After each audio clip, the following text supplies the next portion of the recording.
బీజేపీలోకి తెలుగుదేశంలోకి నేను వెళ్లడం లేదని బీఆర్ఎస్లోనే కొనసాగుతానని చెప్పానని బీఆర్ఎస్ మాజీ మంత్రి ఎమ్మెల్యే మల్లారెడ్డి స్పష్టం చేశారు. ఈ సందర్భంగా ఆయన మాట్లాడుతూ రాజకీయాలకు దూరంగా ఉంటానని తాను అనలేదని అన్నారు.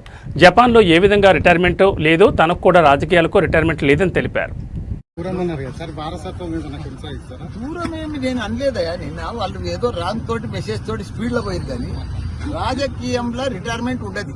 యాది పెట్టుకో, రాజకీయంలో రిటైర్మెంట్ ఉండదు. నేను విద్యా సంస్థలు దేశం అంతా ఓపెన్ చేస్తా అని చెప్పిన.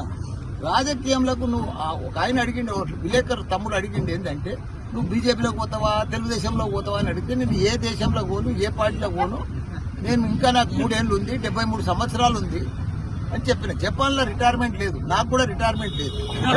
రాజకీయాలకు దూరం అన్నారు కదా సార్, వారసత్వం మీద కొనసాగిస్తారా? దూరమేమి నేను అనలేదయా. నిన్న వాళ్ళు ఏదో రాంగ్ తోటి మెసేజ్ తోటి స్పీడ్ లో పోయారు. కానీ రాజకీయంలో రిటైర్మెంట్ ఉండదు.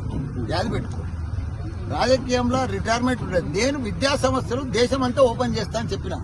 రాజకీయంలోకి నువ్వు ఒక ఆయన అడిగిండు, విలేకరు తమ్ముడు అడిగిండు ఏంటంటే నువ్వు బీజేపీలోకి పోతావా తెలుగుదేశంలో పోతావా అని అడిగితే నేను ఏ దేశంలో పోను, ఏ పార్టీలో పోను, నేను ఇంకా నాకు 3 ఏళ్ళు ఉంది, 73 సంవత్సరాలు ఉంది అని చెప్పిన. జపాన్లో రిటైర్మెంట్ లేదు, నాకు కూడా రిటైర్మెంట్ లేదు. రాజకీయాలకు దూరం అన్నారు కదా సార్,